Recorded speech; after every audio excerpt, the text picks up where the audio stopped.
ಮಧ್ಯಪ್ರಾಚ್ಯದಲ್ಲಿ ಯುದ್ಧದ ಎಫೆಕ್ಟ್ನಿಂದಾಗಿ ಆಟೋ ಚಾಲಕರಿಗೆ ಸಂಕಷ್ಟ ಎದುರಾಗಿದೆ. ಎಲ್ಪಿಜಿ ಗ್ಯಾಸ್ ದರ ಹೆಚ್ಚಳದಿಂದ ಗದಗ ಜಿಲ್ಲೆಯಲ್ಲಿ ಆಟೋ ಚಾಲಕರು ಸಂಕಷ್ಟಕ್ಕೆ ಸಿಕ್ಕಾಕೊಂಡಿದ್ದಾರೆ. ಗ್ಯಾಸ್ ದರ ಹೆಚ್ಚಿಗೆ ಆದರೆ ನಾವು ಬದುಕು ಸಾಗಿಸೋದು ಹೇಗೆ? ನಗರದಲ್ಲಿ ಪ್ಯಾಸೆಂಜರ್ ಲೆಕ್ಕದಲ್ಲಿ ಆಟೋಗಳನ್ನು ಓಡಿಸ್ತೇವೆ. ಓರ್ವ ಪ್ರಯಾಣಿಕರಿಗೆ 20 ರೂಪಾಯಿ ಹಣವನ್ನ ಪಡಿತೇವೆ. ಮೊದಲೇ ಶಕ್ತಿ ಯೋಜನೆಯಿಂದ ಮಹಿಳಾ ಪ್ರಯಾಣಿಕರ ಸಂಖ್ಯೆ ಕಡಿಮೆ ಆಗಿದ್ದು ಪ್ಯಾಸೆಂಜರ್ಗಳು ಕೂಡ ಆಟೋ ಹತ್ತುತ್ತಾ ಇಲ್ಲ, ಬಸ್ನಲ್ಲಿ ಪ್ರಯಾಣ ಮಾಡ್ತಾರೆ. ಸಾಲ ಸೂಲ ಮಾಡಿ ಆಟೋ ಖರೀದಿ ಮಾಡಿ ಜೀವನವನ್ನ ನಡೆಸ್ತಾ ಇದ್ದೇವೆ. ಹೀಗೆ ದಿಢೀರನೆ ಎಲ್ಪಿಜಿ ಗ್ಯಾಸ್ನ ದರ ಹೆಚ್ಚಳದಿಂದ ನಾವು ಪ್ಯಾಸೆಂಜರ್ ಹತ್ತಿರ ಹೆಚ್ಚಿನ ಹಣವನ್ನ ಕೇಳೋದಕ್ಕೆ ಆಗೋದಿಲ್ಲ. ಹೀಗಾದ್ರೆ ನಾವು ಇಎಂಐ ಹೇಗೆ ಕಟ್ಟೋದು ಅಂತ ಹೇಳಿ ಗದಗ ಬೆಟಗೇರಿ ಅವಳಿ ನಗರದ ಆಟೋ ಚಾಲಕರು ಮತ್ತು ಮಾಲೀಕರು ಕೇಂದ್ರ ಹಾಗೂ ರಾಜ್ಯ ಸರ್ಕಾರದ ವಿರುದ್ಧ ಆಕ್ರೋಶವನ್ನ ವ್ಯಕ್ತಪಡಿಸಿದರು. ನಮಸ್ಕಾರ ರೀ, ಗದಗ ಆಟೋ ಚಾಲಕರಿಂದ ಮಾತಾಡ್ತಾ ಇರೋದು ನಾವು.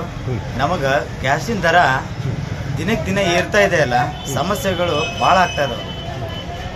ಎಂಥ ಸಮಸ್ಯೆ ಅಂದರೆ ಫಸ್ಟಿಗೆ 60 ರೂಪಾಯಿ ಇತ್ತು, ಒಳ್ಳೆ 5 ರೂಪಾಯಿ ಏರಿಸಿದ್ರು.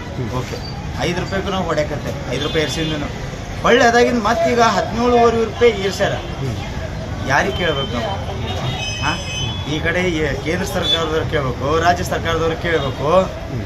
ಇಲ್ಲಿ ನೋಡಿದ್ರೆ ಜನ 20 ರೂಪಾಯಿ ಕೊಡಕ್ಕೆ ಹತ್ತಕ್ಕೊಲ್ಲಂತ್ರ ಬಸ್ಗಳೆಲ್ಲ ಫ್ರೀ ಅದಾವೆ. ಯಾರಿಗೆ ಹೇಳ್ಬೇಕು? ಯಾರಿಗೂ ಹೇಳ್ತಕ್ಕಾಗಂತ. ನಮ್ಮ ಸಮಸ್ಯೆಗಳನ್ನ ಹೇಳಕ್ಕೆ ಯಾರಿಗೆ ಹೇಳ್ಬೇಕು ಹೇಳ್ರಿ? ನೀವು ಹೇಳ್ರಿ. ಯಾಕಂದ್ರೆ ಈ ಕಡೆ ಬಸ್ ಫ್ರೀ, ಹೆಣ್ಮಕ್ಳು ಯಾಕಂದ್ರೆ ಇಲ್ಲ ಬಸ್ ಸ್ಟ್ಯಾಂಡ್ನಾಗ ಬರೋಂಗೇ ಇಲ್ಲ, ಆಟೋ ಹತ್ತಂಗೇ ಇಲ್ಲ, ಬರೀ ಬಸ್ಸಿಗೆ ಹೋಗ್ತಾರ, ಅದು ಫ್ರೀ ಐತಿ. ಹೊಳ್ಳಿ ಇಲ್ಲಿ ಗ್ಯಾಸ್ ದರ ಇಳಿಕೆ ಆಗಲಿಲ್ಲ ಅಂದ್ರೆ ನಾವು ಮುಂದೆ ಉಗ್ರವಾದ ಹೋರಾಟ ಮಾಡ್ತೀವಿ. ರಿಪೋರ್ಟಿಂಗ್ ಗಾಡಿ ನಮ್ಮ 250 ರೂಪಾಯಿ ಒಂದು ದಿವಸಕ್ಕೆ ದುಡಿಯೋದೇ ಇರಲಿ, ನಾವು ಅದನ್ನು ರಿಪೋರ್ಟ್ ಕಟ್ಟಲೇಬೇಕು.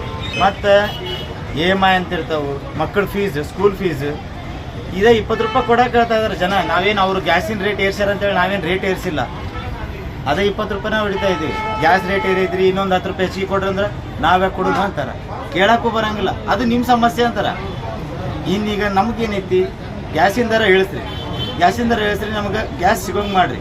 ಹೊಳ್ಳಿ ಇಲ್ಲಾಂದ್ರೆ ಇದಕ್ಕೆ ನಾವು ಮುಂದೆ ನಮ್ಮ ಆಟೋ ಚಾಲಕರು ಎಲ್ಲರೂ ಸೇರಿ ಇದಕ್ಕೊಂದು ಏನು ಹೋರಾಟವನ್ನು ಮಾಡ್ತೀವಿ. ಅಲ್ಲಿ ಮಟ್ಟ ನಾವು ನಿಲ್ಲಿಸಂಗಿಲ್ಲ. ನ್ಯೂಸ್ ಅಲರ್ಟ್, ನಿಮ್ಮಿಂದ ನಿಮಗಾಗಿ.